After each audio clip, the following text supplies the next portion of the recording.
Wesh les mecs, ça va ou quoi? Quelle mise en scène de merde. Bon, je vais vous parler d'un truc. Déjà, première règle, toujours mettre un casque. Et il est énorme le casque, c'est un truc de ouf. Deuxième chose, on est en 2025, il est peut-être temps de se réveiller les gars. Parce que j'ai envie de vous dire une chose, il n'y a personne qui va vous aider. Ni votre mari, ni vos enfants, ni personne. Donc, partons sur les chapeaux de roue, ok? Tu pars sur les chapeaux de roue, comme ce scooter. Allez, ciao! J'ai oublié une chose. Il n'y a personne qui va vous aider. Personne. Excepté vous et vous-même. Allez, vous me suivez aujourd'hui dans... On va faire une petite séance haut du corps. Et je vais vous montrer quelle mentalité il faut avoir pour pouvoir changer à vie. Allez, à tout de suite.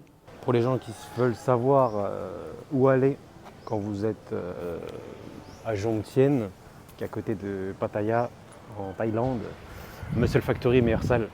Après, si vous voulez vous entraîner juste un jour, c'est environ 9 €. Après, au mois, vous êtes aux alentours des 60. Et 3 mois, ainsi de suite, vous gagnez un peu d'argent comme ça. Mais sachez une chose, que c'est pour le moment la meilleure salle d'ici, en tout cas, ça c'est sûr. Car elle est bien fréquentée et tout, etc.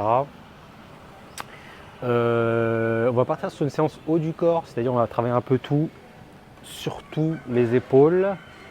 Je vais vous filmer juste 2 exos. C'est un peu le bordel là, je ne vous mens pas, parce que c'est un peu la haute saison, donc il y a énormément de gens. Je vais vous filmer un peu l'entrée pour que vous voyez un peu, au cas où si vous venez, ils seront ravis de vous accueillir les gars. Donc c'est parti pour le training.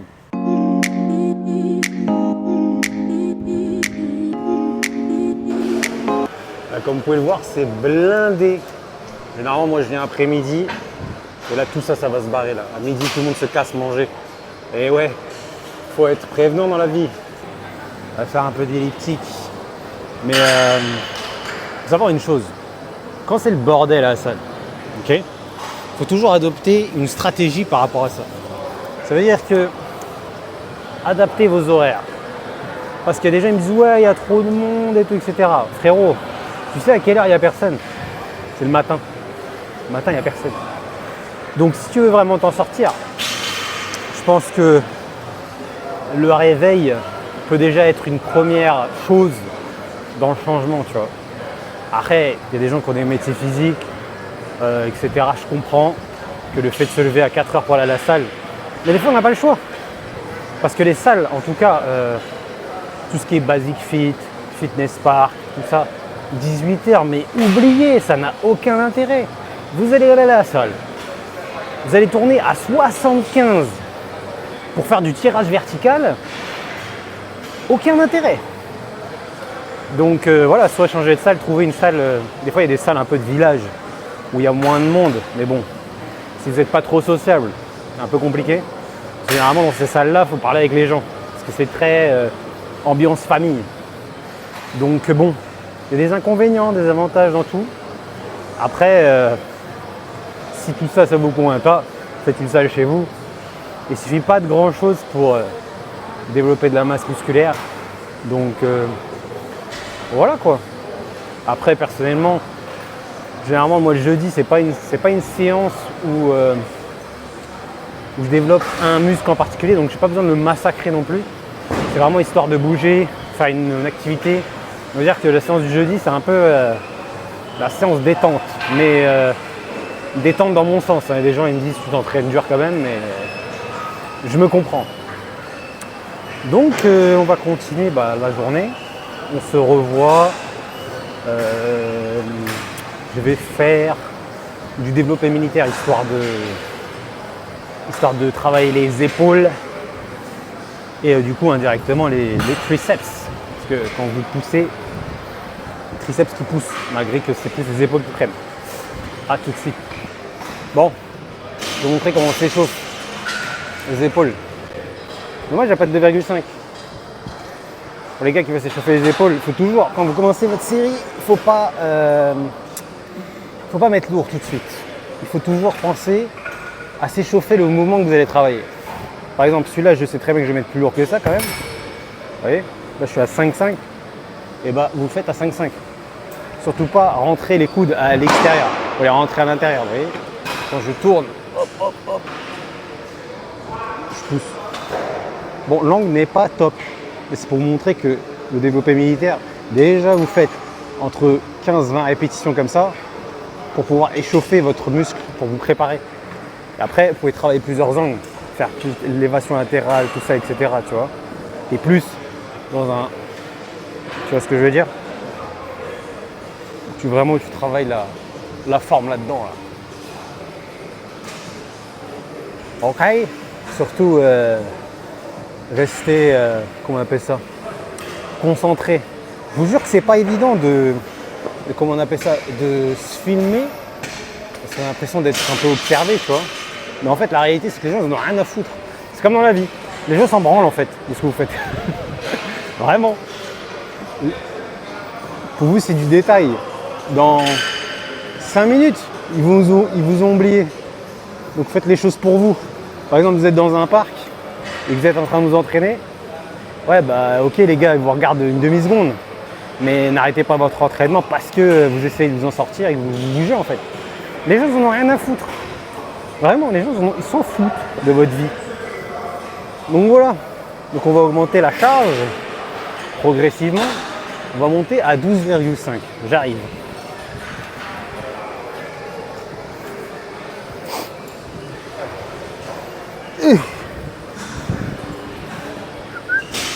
Là.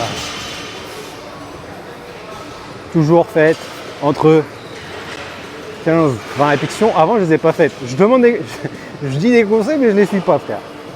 Quelle dinguerie, frère, d'être comme ça. 7. Vraiment, pas de vous aider trop des bras. Moi, ce que je fais, c'est que dès que la tension est relâchée, en fait, c'est que je ne travaille pas le mouvement que je veux. Donc, au maximum, pousser. Ouf, j'ai fait 15. Prendre un peu de repos, monter progressivement. Je suis en train de focaliser sur les épaules parce que ça commençait à devenir un point faible, parce que je travaille trop les pecs. Vous allez voir, j'ai une grosse cage thoracique quand même. Et le fait de travailler les épaules, bah, ça l'étire en fait. Je deviens encore plus large. Alors qu'en réalité, j'ai juste travaillé mes épaules. C'est une question de 3 dimensions. Je ne sais pas si je suis clair par rapport à ça. Je prends ma gourde. Très important de vous hydrater. Bah, vous voyez là, il est quelle heure? Il est midi 5 je crois. Et ça commence déjà à se vider. Entre midi et 2, il y a très peu de gens qui s'entraînent. En fait, moi, ce que je dis aux gens que je coach, c'est allez vous entraîner entre midi et 2. Et vous vous entraînez 1 heure, vous prenez votre douche, tout ça. À part si vous n'avez pas 2 heures de pause, c'est un peu compliqué. Mais c'est une stratégie. Vous pouvez faire des très bons entraînements, 1 demi-heure, 45 minutes. Prendre votre douche, retourner au taf. Et généralement, vous avez toujours une pause dans l'après-midi. Manger une collation après la salle. Et manger votre vrai repas vers les coups de 15h45, tu vois, 16h. Après, si vous ne pouvez pas, un peu plus compliqué, faites ça par rapport à votre vie, quoi. Je vais monter un peu, pas trop, ça ne sert pas à grand chose au niveau des épaules. Je vais reposer les 12,5. Hop là. Je reviens. On va monter 17,5, c'est pas mal. Ouais, je sais pas, on n'est pas dans un objectif de force, mais vraiment d'hypertrophie musculaire. C'est-à-dire qu'on va casser les fibres avec le nombre de répétitions et pas forcément devenir plus fort. Nous, ce que nous, c'est être plus gainé. Pour les gens qui veulent, entre guillemets, gagner de la masse musculaire, mais sans possiblement se blesser. Parce que plus vous allez mettre lourd et moins le geste va être contrôlé, et plus vous pouvez vous blesser. Sachant que si vous n'avez pas une alimentation adéquate, la blessure peut arriver très très vite. Il y a mes clés qui me gênent sur mon genou, ça me saoule, mais on va y aller quand même. On va essayer de faire large. Je vais essayer de rester concentré en même temps que je me filme. Et après, moi j'ai un enchaînement par rapport à ça pour les gens qui veulent un superset. Une fois que vous avez fait votre développé militaire, vous attendez 5-10 secondes. Et après, vous enchaînez avec élévation latérale. Mais essayez de vous décoller du banc, mettre votre dos droit, vos épaules un peu en arrière. Essayez de rester ici. Car si vous, par exemple, vous cambrez, enfin, entre guillemets, vous allez en avant, bah, ça ne travaille pas autant bien. Il faut vraiment vous forcer à rester le dos droit et rester quand même en tension. Parce que c'est la tension qui fait travailler vos muscles. C'est le mouvement. Vaut mieux faire un mouvement sous tension, même un peu plus léger, que de faire un mouvement trop lourd et d'être vous aider avec l'élan et tout, etc. Moi, je préfère que vous y allez tout doucement. Vous faisiez 5-7 reps comme ça. C'est parfait. Vous bloquez un peu. Faites kiffer le mouvement, comme on dit. Faites kiffer. Ça va ? Rien à voir. Donc voilà, c'était une ou deux séries. On va se mettre au boulot. Je vais sûrement monter. Je vais vous montrer ce que c'est une vraie série avant de vous laisser.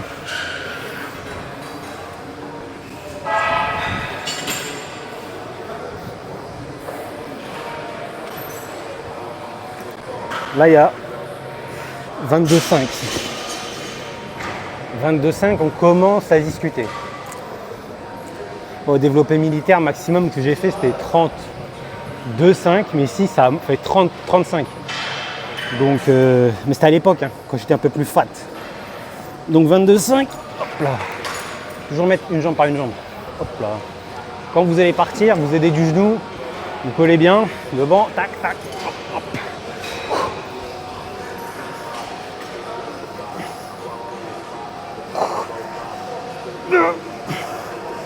Ça commence à trembler.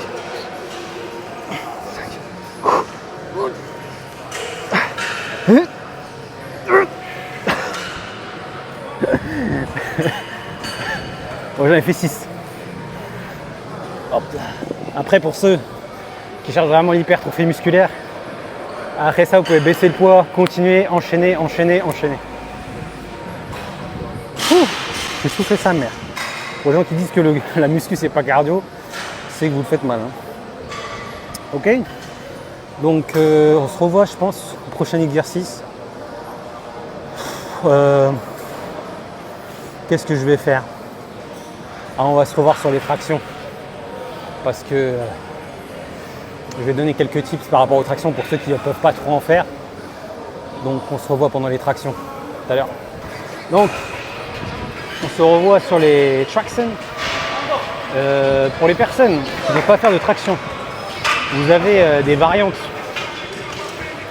adéquates. Vous avez l'élastique. Il suffit de mettre l'élastique entre vos jambes. En fait, l'élastique va vous aider à monter.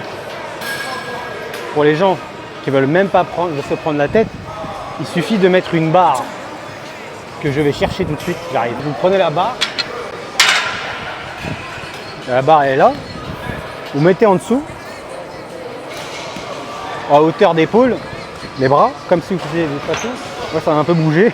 Je vais peut-être me péter la gueule. Et en fait, vous allez monter comme ça. Ok ?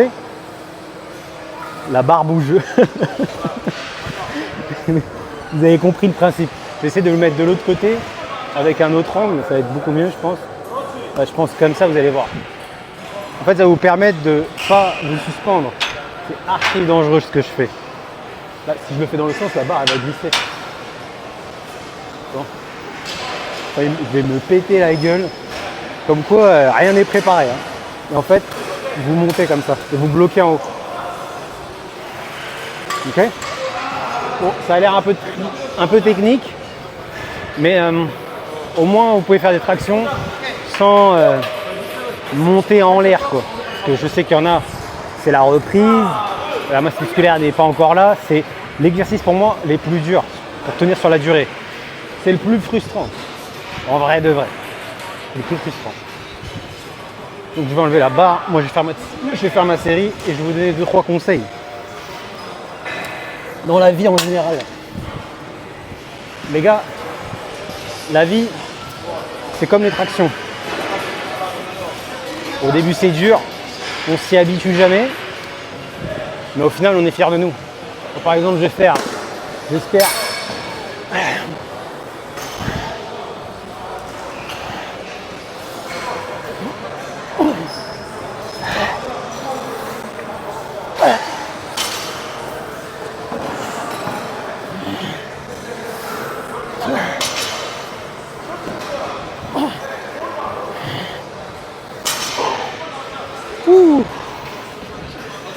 c'est dur.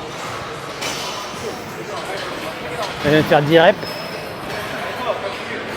Toujours aussi dur, frère. C'est vraiment un résumé de la vie, cette putain de traction. Compliqué. J'ai pas trop respiré pendant pendant ma série, ça m'a fait tourner la tête. Donc moi j'ai un conseil à vous donner. Parce que les plans à la salle, là c'est un peu trop le bordel. Là, je sais pas ce qui se passe aujourd'hui. Mais il y a du monde.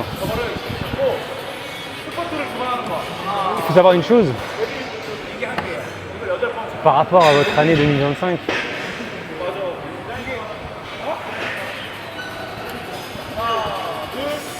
C'est uniquement vous qui allez chercher ce que vous voulez. Même si c'est dur, même si l'objectif paraît inatteignable, il faut continuer. Il ne faut pas que vous lâchiez. Vous n'avez pas le choix. C'est votre chance en fait.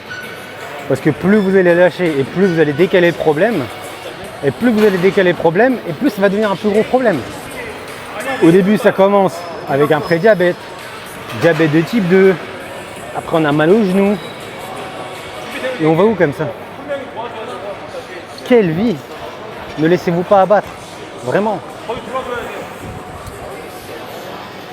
Donc, pour clôturer cette vidéo, n'oubliez pas de vous abonner, de liker et de partager cette vidéo pour quelqu'un qui manque de motivation, pour vous dire que ça n'est pas une question de motivation. Motivation, c'est un mot.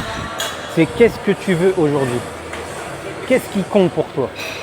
Ta santé ou les plaisirs journaliers qui sont éphémères en réalité? Manger un gâteau, dormir, ouais c'est cool sur le moment, mais t'en retires aucune satisfaction sur le long terme. Donc je sais pas, les gars, bougez-vous le cul, putain. Bougez-vous le cul, putain. Parce que il n'y a que ça de vrai.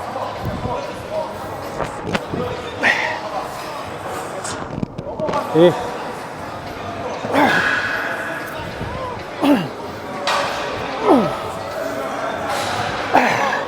pour les personnes qui veulent être aidées, vous avez un lien qui vous permet d'avoir un diagnostic totalement gratuit de 20 minutes.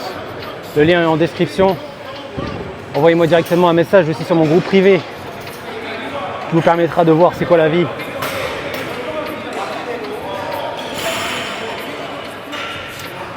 Je compte sur vous pour vous réveiller. Et ne soyez jamais gros. Ciao.